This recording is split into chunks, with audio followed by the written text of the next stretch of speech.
आज तारीख है 11 अप्रैल 2026 और इस वक्त पूरी दुनिया की धड़कनें इस्लामाबाद के सेरेना होटल में अटकी हुई हैं।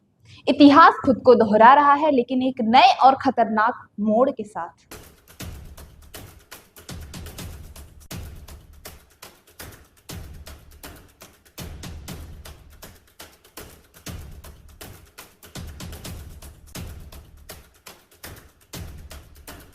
आज हम इस पूरी विषाद की एक एक चाल को समझेंगे। नमस्कार, मैं मुस्कान और आप देख रहे हैं बेधड़क खबर। कल तक जो देश एक दूसरे पर मिसाइलें दाग रहे थे, आज उनके नुमाइंदे एक ही छत के नीचे हैं। अमेरिकी राष्ट्रपति जेडी वेंस और ईरान के मोहम्मद बगैर गालिफाफ।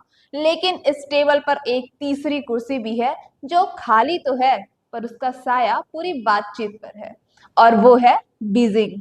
क्या पाकिस्तान की ये मध्यस्थता वाकई शांति लाएगी या सिर्फ एक टैक्टिकल पॉज है, ताकि दोनों पक्ष अपनी मिसाइलें फिर से रिलोड कर सकें?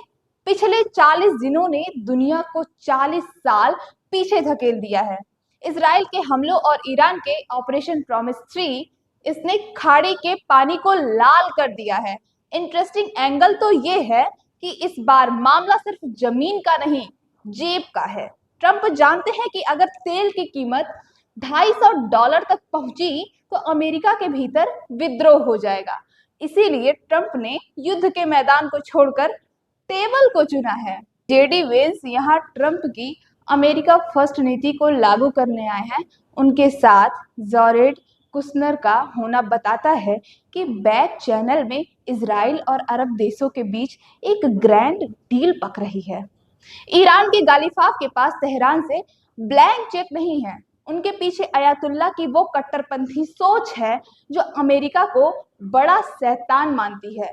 लेकिन खबर यह है कि बीजिंग ने ईरान को साफ कह दिया है, शांति चुनो या अकेले लड़ो। आइए अब बात करते हैं उन जरूरी मुद्दों की जिस पर यह पूरी कहानी टिकी हुई है। पहला मुद्दा, द न्यूक्लियर फ्रीज यानी कि परमाणु विराम। अमेरिका का कहना है यूरेनियम संवर्धन शून्य करो। ईरान का क्या जवाब है? पहले हमारे $100 बिलियन जो दुनिया के बैंकों में फ्रीज हैं, उन्हें रिलीज करो। दूसरा मुद्दा, हॉर्मुज का पहरा। जेडी वेंस की मेज पर एक सैटेलाइट मैप है। अमेरिका चाहता है कि ईरान अपनी सुसाइड ड्रोन्स की फौज को समुद्र से हटाए। और नया एंगल तो ये आ रहा है, इजराइल फैक्टर। इजराइल इस समिट का हिस्सा नहीं है, लेकिन जेडी वेंस हर 15 मिनट में नेतन्याहू से एनक्रिप्टेड लाइन पर बात कर रहे हैं। देखना होगा कि क्या इजराइल इस डील को मानेगा। समिट के अंदर की हवा भारी है। सूत्रों के मुताबिक वेंस और गालिबाफ के बीच पहली मुलाकात में हाथ तक नहीं मिलाए गए। वेंस ने मेज पर अपनी घड़ी रखी और कहा, 20 दिन का सीज फायर मंजूर कीजिए, वरना अगली बार हम बातचीत नहीं बमबारी करेंगे। तनाव सिर्फ अंदर नहीं, बाहर भी है। साइबर वर्ल्ड में हैकर्स दोनों देशों के ग्रिड्स पर हमला कर रहे हैं ताकि इस बातचीत को पटरी से उतारा जा सके। यह हाइब्रिड वॉर भारत का वो दौर है जहां शांति की एक कलम के खिलाफ हजारों कीबोर्ड और मिसाइलें तैनात है। आइए शुरू से शुरू करते हैं इस पूरी कहानी को। पिछले 40 दिनों से मिडिल ईस्ट की आग ने पूरी दुनिया को झुलसा रखा है। तेल की कीमतें $200 पार कर चुकी थी, लेकिन तभी एंट्री हुई मास्टर डीलर डोनाल्ड ट्रंप की। ट्रंप ने युद्ध के मैदान को छोड़कर टेबल को चुना। पाकिस्तान के प्रधानमंत्री शहबाज शरीफ ने ब्रिज का काम किया और अमेरिका के उपराष्ट्रपति जेडी वेंस को ईरान के गालिबाफ के सामने बिठा दिया। इसमें ट्विस्ट क्या है?